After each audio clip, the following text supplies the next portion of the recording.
This is a CBS 6 special presentation, Heroes Among Us, sponsored by Pearson Signature Dealerships.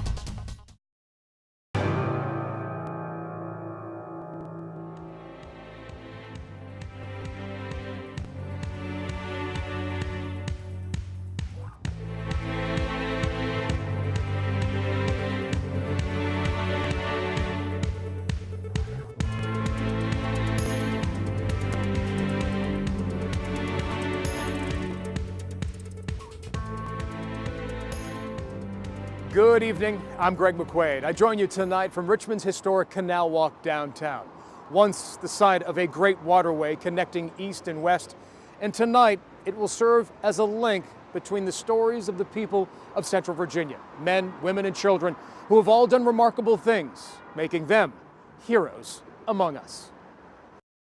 We begin with a young woman whose life changed forever during what was supposed to be a day of fun on the water. But while a tragic accident left part of her body broken, her spirit has never been in better shape. It's a lot of fun for me. Kristen Beal's daily escape. It's fun to be able to create something that turns out into something cool. Takes shape in countless doodles. So I would say 1 million, I don't know. These cartoons are helping this Henrico woman cope. I love how it's mine. Art imitates real life for Kristen. I never drew myself in a wheelchair. In her new book, Greater Things, Kristen details her difficult journey. It's terrifying, but it's also exciting because it kind of gives me a voice, and it puts people in my shoes a little bit more. At the age of 14, I got hurt in August of 2005. Kristen was paralyzed and suffered a severe brain injury in a jet ski crash on Lake Gaston. Doctors didn't hold out much hope. Wasn't supposed to live. When I did, wasn't supposed to talk, breathe, swallow. She lost feeling and her memory, but miraculously, Kristen would turn a corner. I can crawl, I can walk with a walker, I can move my feet, my butt, my hips. Her will to survive and thrive and self-described obsession with Beyonce helped diminish the dark days. This is New York Marathon. Despite her disability, Kristen tackles sports with gusto, medaling in 6 marathons. She and constant sidekick Achilles roll through the neighborhood daily. I've tried a lot of adaptive sports, but hand cycling is definitely my favorite. Kristen's ultimate goal, a full recovery. My lack of doubt that I'm gonna walk one day, my dream of dancing with my father at my wedding is what motivates me. And with Kristen's motivation to move in high gear, fully expect, yes. The finish line for this author, artist, and athlete is getting closer with each passing day. Whether it's science or whether it's me doing it or improving, I'm gonna get there, definitely, no doubt. An amazing woman indeed. Kristen is considering authoring a second book, a collection of cartoons detailing amusing events in her life. Vietnam veteran Terry Labar knows something about overcoming incredible odds. Terry recently walked for the first time in more than 3 decades. The paralyzed Marine did it by using a state-of-the-art motorized exoskeleton. When we first met him in March, Terry was training to use the device at McGuire VA Medical Center, and he told us it was more grueling than competing in the Marine Corps marathons. His family tells me that he has since taken himself out of the program because of the toll it was taking. But Terry is content and still has the passion that has fueled him all of these years.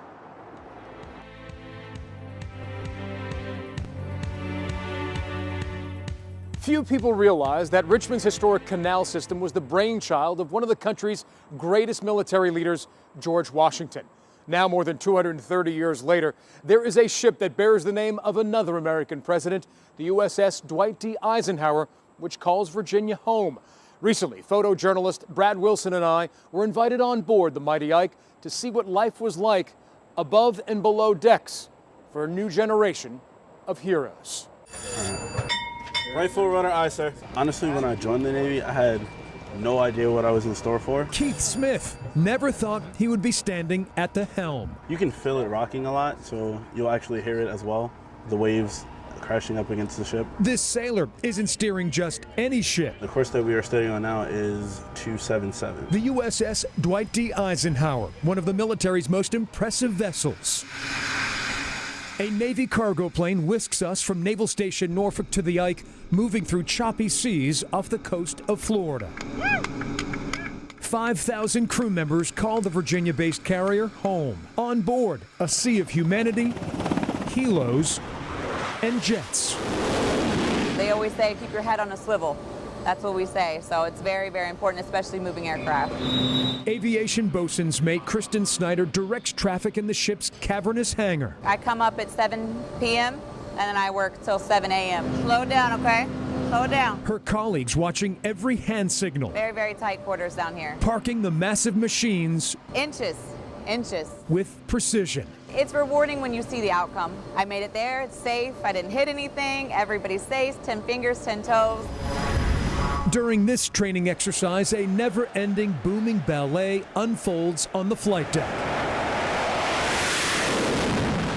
where supersonic jets and prop planes roar into the sky. We are very competitive, but it makes us great. This choreographed dance lasts all day and well into the night. It never gets old. F-18 pilot Ryan Furtner, who flew missions against ISIS over Iraq last year, calls night landings on a carrier a harrowing experience. High-flying pilots may get the glory, but they quickly heap heavy praise on fellow sailors below deck. They do a great job of coordinating us, making sure that we're not in an unsafe scenario. Hi, I'm a United States sailor. I will support and defend the Constitution of the United States of America. Petty Officer Nick Moffett from Chesterfield Courage, commitment. works in the ship's personnel department. Nick leads us through the teeming hallways. So right now, you are coming out of my berthing hatch. His slightly less than 5-star sleeping quarters cramped. I'm 6'4". The racks accommodate probably someone that's 6'3". So sometimes my toes kind of curl up a little bit. Nick manages a team of firefighters through hours of training. If we don't know what we're doing, lives that are at stake. When emergencies arise, It can get very hot, very intense. the team needs to be ready at moment's notice. So it's super critical that we actually know what we're doing so that we can fight the fire and combat it and get rid of it. Sailors take each job, from the mechanical to the mundane, seriously. HSM 74, AIMD, DQ 130. Back on the bridge, a focused Keith Smith steers the mighty Ike through the Atlantic. No pressure whatsoever. The proud sailor says the enormous responsibility comes with ultimate bragging rights. Everybody's out here talking about driving Lamborghinis and Ferraris, and I drive an aircraft carrier, so they're kind of impressed. The Mighty Ike's training session lasted 2 weeks. The USS Dwight D. Eisenhower is back in home port in Norfolk. Ike! Coming up next, he survived the bloodiest battle of the war in Afghanistan. But after he got back home, he thought about ending it all. That's when he says football saved his life.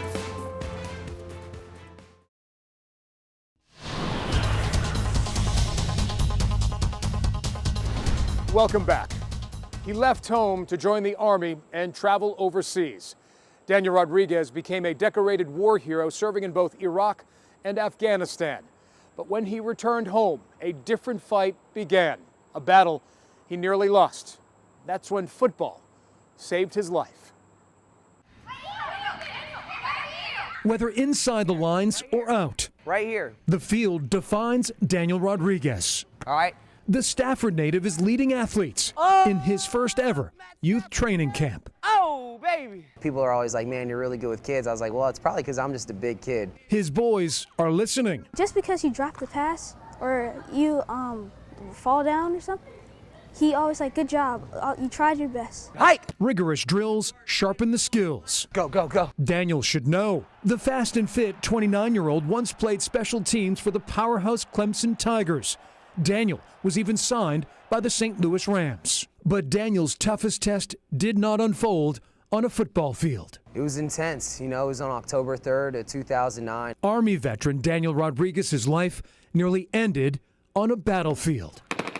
Daniel's Army unit was overrun by Taliban fighters. It's known as the bloodiest battle in the war in Afghanistan. The attack lasted more than 12 hours. 8 Americans died. My best friend was killed in front of me. We had heard over the radio that, 5 other casualties were taken. I had bullet fragment through my shoulder. I took shrapnel in both my legs and shrapnel in my neck. Even with an opportunity to go home, Daniel chose to stay with his soldiers and finish his tour. But after leaving the military, PTSD, alcohol, and prescription drug abuse pushed him to the brink. Daniel contemplated ending his life. It was a tough time for a long time, questioning why I survived that and why I didn't die. Football, however, was his savior.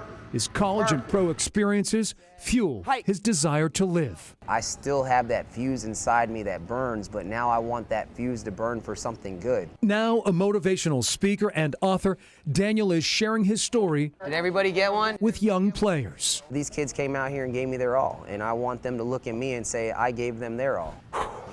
Yeah. Daniel's message resonates with 14-year-old Nice release. Shane O'Neill. That's what I'm talking about, Shane. What he has done really inspires me and says, hey, don't give up on yourself. Keep on doing what you love. No one can bring you down. If someone says something, hey, you can't do this, you can do it. It's been a long road, for sure. Quite a journey, absolutely. Daniel Rodriguez is not wasting this second chance at helping others succeed on the field of life. If I can give them guidance and they can hear my story and walk away with something to influence them in a different route that they ever thought they could, then everything I went through is all okay with me. Daniel currently lives in Los Angeles, but he frequently travels the country delivering motivational speeches. This was his first football camp.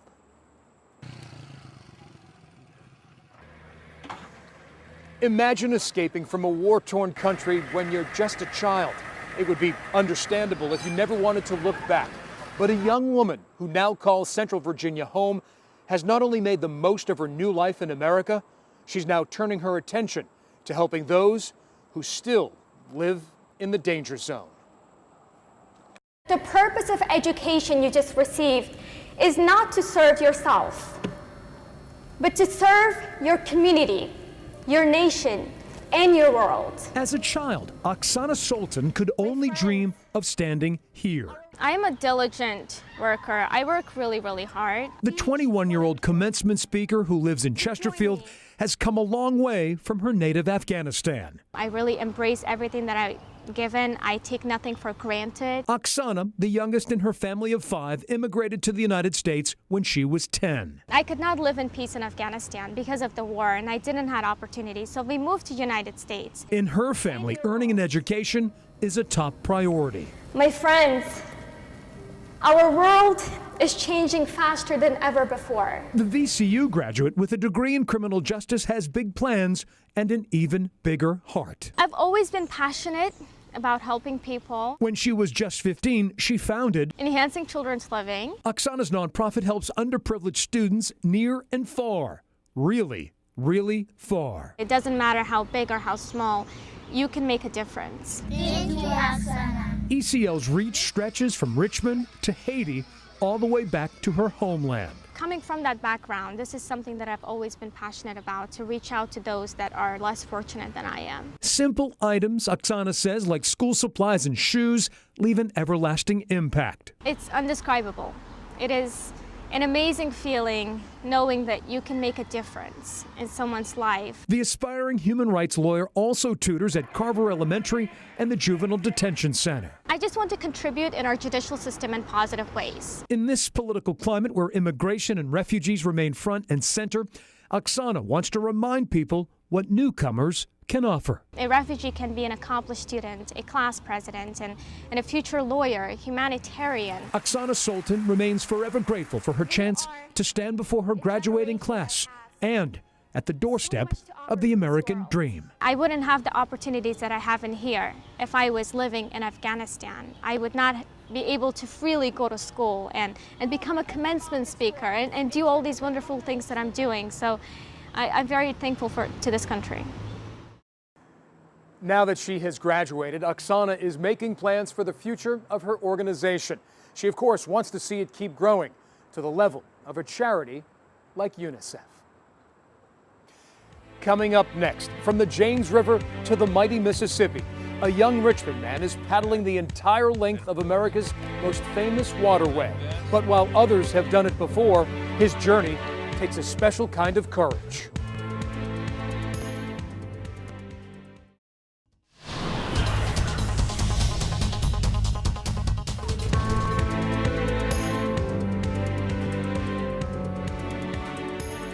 How far would you go for a cause that you believed in? Much like the pioneers of yesteryear who used this very canal, a modern-day explorer from Richmond is tackling one of America's mightiest rivers, and he's carrying with him a message of hope and inspiration. A little thirsty, had to grab a drink. Rolling Stones gather no moss. Neither does Courtney Midkiff. The 27-year-old moves with a purpose. From touring around the world with a rock band to seeing America by foot. Got on my little mask and everything so I don't get too crazy sunburnt. This modern-day explorer's latest journey, soaking up America in a way that would make even Lewis and Clark proud. On April 12th, I started at Lake Itasca, Minnesota. Courtney is paddling the length of the Mississippi River. All 2,300 miles through 10 states alone. That's what I'm looking at for about 10 hours. His destination, the Gulf of Mexico. I think it'll probably take me around between 3 and 4 months to finish. It's an aggressive voyage for someone whose only canoeing experience is a merit badge with the Eagle Scouts. Did you ever paddle before? Not really. Courtney was rolling on the river when we tracked him down on his mobile phone. Sometimes I do kind of just laugh about how crazy it is, just because it's so cool to me. Oh, others have paddled the mighty Mississippi before him. But what makes Courtney's journey so special? I was diagnosed with Fabry disease when I was about 8 years old. Fabry disease causes excruciating pain and burning in the hands and feet and eventual heart and kidney problems. I remember when I was a kid, I didn't tell any of my friends that I had it. Courtney decided long ago not to let the disease define him. I tend to try to just ignore the pain and everything when I do have it. In 2013, Courtney took 6 months to walk from coast to coast, raising awareness and tens of thousands of dollars to fight Fabry disease. I couldn't get the energy to walk every day, and I would literally make it like a block and have to sit down and take a breather and drink some water. So far during this trek, Mother Nature has been a source of pain. One day I had to cross a massive lake, and when I woke up in the morning, there was a pretty crazy storm out. Courtney survives on peanut butter, tuna, and Pop-Tarts, and the generosity of strangers. You see all the bad stuff on the news about, bad people every day, but there are really good people out there that are willing to give you a helping hand if you need it. This solo trip allows Courtney a liquid platform while drinking in the nature around him. Every day is like a picture out of National Geographic. There's eagles flying around, there's fish swimming under me. I see deer on the side of the riverbank every day. Courtney Midkiff isn't racing to the finish line. There we are, about 10 miles away from St. Cloud now. He's enjoying this slow journey, however painful it may be. If it takes me 3 months, cool. If it takes me 5, I'm not worried about it. Courtney Midkiff's Mississippi River message: choppy waters don't last forever. No matter how rough of a go of it you're having today, just look forward to tomorrow and try it again. Navigating the mighty Mississippi River can be extremely slow going, but when the currents and weather cooperate, Courtney can average 25 to 30 miles a day. Coming up next, a life too short, but what this little girl was able to accomplish will continue to inspire and help others for years to come.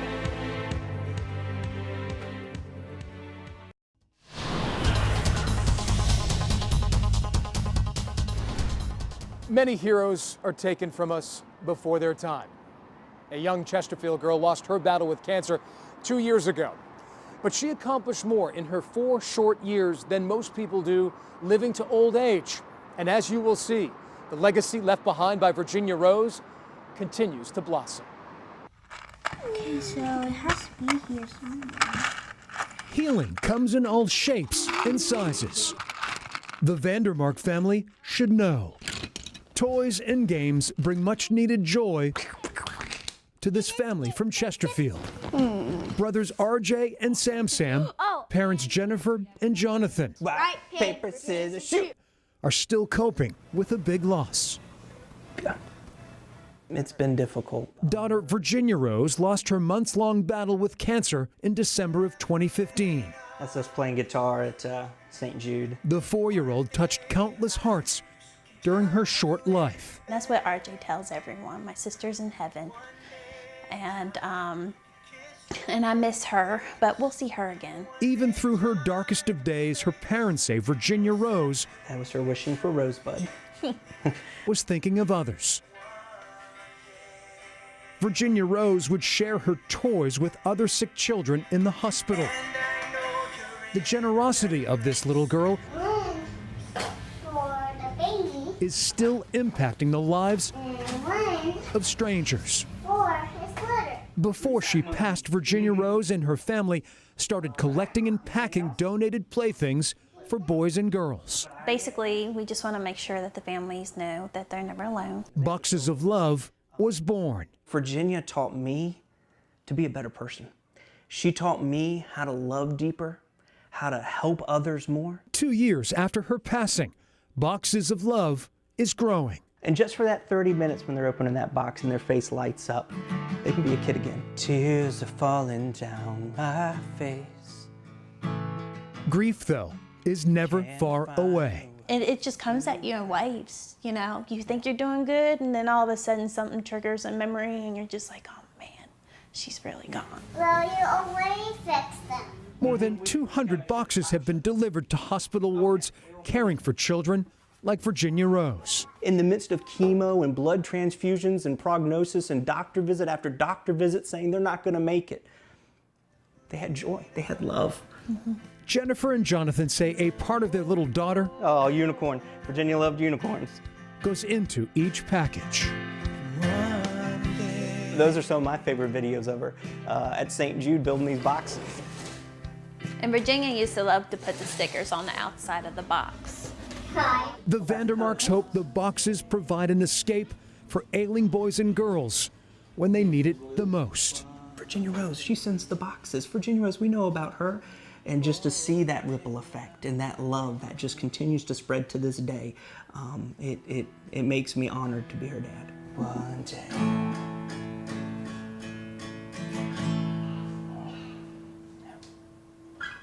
Sorry about that. A little girl with one big legacy. The Vandermarks, they're packing up their minivan with all those toys and games, and they'll be delivering them to St. Jude's Hospital in Memphis, Tennessee in October. St. Jude's is the same hospital where little Virginia Rose received so much love and care.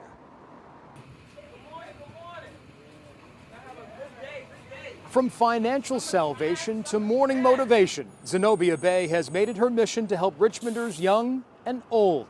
The founder of the Community 50/50 organization can be found outside Martin Luther King Middle School most mornings, offering a smile and a bit of positivity to children before the first bell rings. Zenobia says she got into a lot of trouble during her youth and doesn't want these children to make the same mistakes. As an adult, how we can intervene and provide interventions for children and listen to them and say, hey, maybe they're crying out for help and we can prevent. Zenobia's nonprofit goes beyond just helping youngsters. Once a month, her group partners with local business owners to feed the hungry. She also leads clothing drives. Coming up next, a big man on campus, how Owen Hicks defied the odds and got into college, what he's now doing to help people just like him.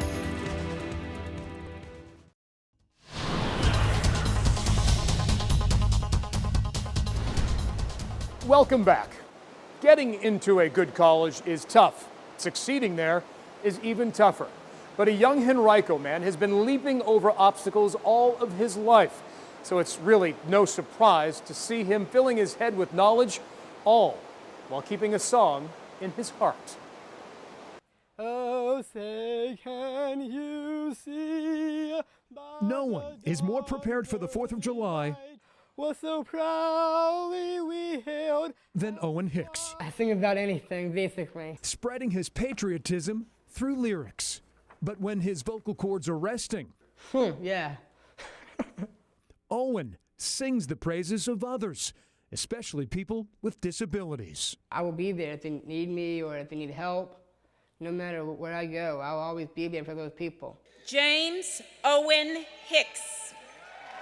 Throughout his 4 years at Godwin High School, Owen embraced his challenges. I love life because I'm a survivor, because I have a disability called Down syndrome. Now, the determined Owen is working toward a college degree at George Mason University. I'm right here. I'm happy being the person I am. Along with academics, Mason Life teaches young adults with intellectual and developmental disabilities life skills. I'm more responsible now and learning how to be responsible, learning how to do things on my own now, trying to live on my own. Owen is thriving, and it's really great to see him do that. Owen's mom, Vicky, There is a lot of personality in his face. says Mason Life is transforming her son. It gives me hope and it gives me comfort for his future to one day live independently. But the program can be costly, about double in-state tuition for GMU. The rewards, however, priceless. You should always believe in yourself, and that's what confidence means to me. Owen's family is figuring out how to pay for his sophomore year. Till then, UVA was good. I was happy with that. I was happy when VCU beat you. the gregarious 20-year-old is enjoying summer with best friend Liam Spears. He is a ball of energy and just a really happy guy. I'm glad to know him. Owen Hicks, a young man with a bright future and a booming voice. Yay, prove through the night. Promises never to change his tune when it comes to helping others. Give up is the wrong answer. You should always keep on trying. No matter what you do, just keep on trying. After speaking with Owen's family, they didn't know if they had enough money to send him back to George Mason for his sophomore year. But with a wildly successful GoFundMe campaign and a few local restaurants donating a portion of their sales to his tuition, Owen Hicks is going back to GMU in the fall. Coming up next, this bell no longer tolls for her. Why she is able to ring out the old and bring in the new.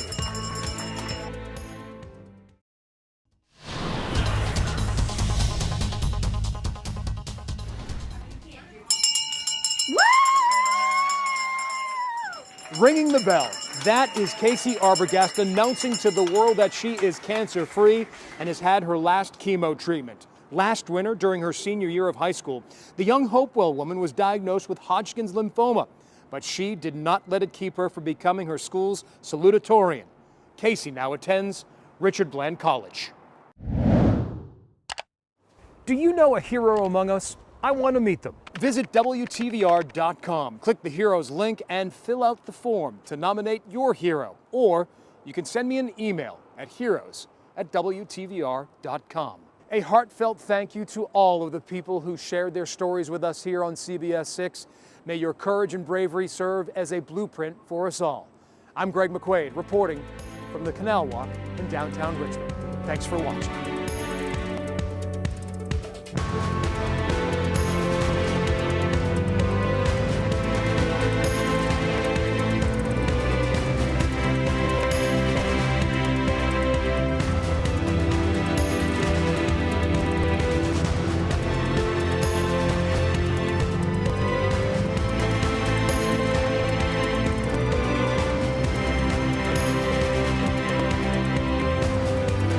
This has been a CBS 6 special presentation, Heroes Among Us, sponsored by Pearson Signature Dealerships.